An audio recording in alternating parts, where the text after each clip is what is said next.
Do you think there are any sort of roles that lend itself quite naturally to people moving into a growth role from that? What's most common is you have a product manager who likes data.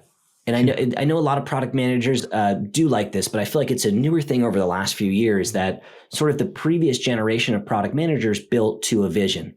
And they built it, and it was sort of the marketer's job to make sure that people signed up and were excited to do the thing that they were building towards.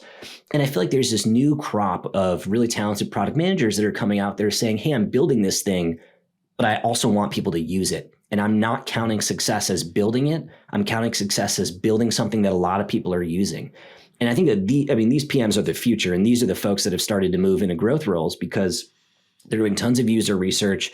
They're building things. They're trying a million different versions of user experience to make sure that they're maximizing the value realized. And then looking at things like retention rates and how that new feature improves conversion to paid and all the things that we get excited about in the growth world. So I think in the product, you've got product managers are a natural segue. You've also got this emergence of these UX designers where these folks are creating these in-app experiences and they want to understand how impactful they are. And so I think in the product, you've got sort of those two roles that lend themselves naturally to growth. And then on the marketing side, I think that really can come from anywhere, but the two most common patterns that I see are a demand gen person who has started experiment, or a marketing ops / demand gen person who started experimenting.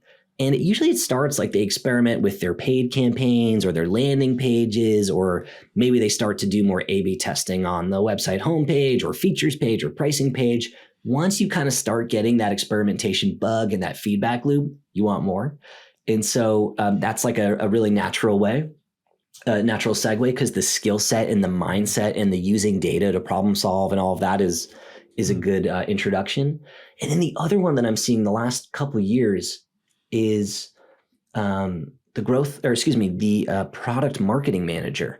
Because at a lot of these product-led growth companies, the product marketing manager is doing in-app campaigns, not necessarily adjusting the in-app experience, but using third-party tools, pop-up tools, in-apps, communication tools to drive engagement. And so they're talking to people in the context of where they're using the product.